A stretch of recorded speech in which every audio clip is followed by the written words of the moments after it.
ఇన్ని రోజులు నువ్వు కౌన్సిలర్కి ఎక్కువ ఎమ్మెల్యేకి తక్కువ అని వదిలేశాను.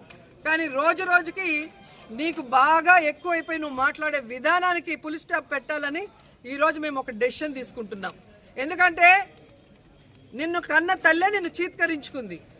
నీ తోడబుట్టిన వాళ్ళే, నీ తమ్ముడు కానీ నీ సిస్టర్ కానీ నిన్ను చీత్కరించారంటే నువ్వు ఎంత పెద్ద నీచ్ కమీనో అందరికీ తెలుసు. నువ్వు నా గురించి మాట్లాడేంత అర్హత నీకు ఉందా అని అడుగుతున్నా. ఈరోజు నువ్వు ఎమ్మెల్యే అయిన తర్వాత గంజాకి అడ్డాగా మారిపోయింది పుత్తూరు నగరి. నువ్వు ఎమ్మెల్యే అయిన తర్వాత ఈరోజు డ్రగ్స్కి అడ్డాగా మారిపోయింది. నువ్వు ఎమ్మెల్యే అయిన తర్వాత ఈరోజు అక్రమ మైనింగ్ జరుగుతుంది, అక్రమ ఇసుక. ఇవన్నీ చేస్తూ నువ్వు మా మీద నిందలేస్తున్నావు. రాబోయేది జగన్మోహన్ రెడ్డి గారి ప్రభుత్వం.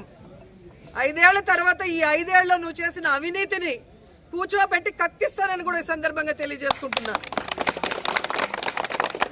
మా లీడర్లు బెదిరించో భయపెట్టేస్తో ఎవ్వరు భయపడిపోయేవాళ్ళు లేరు. మీ తాటాకు చెప్పులకి ఎవ్వడు భయపడేవాడు లేడు. జగన్మోహన్ రెడ్డి గారు చెప్పారు కదా, మేం ప్రజల కోసం ఫైట్ చేసేవాళ్ళం, అధికారంలో ఉంటే ప్రజలకు మంచి చేసిన వాళ్ళం. ఈరోజు గర్వంగా ప్రజల్లోకి మేము వెళ్ళగలం.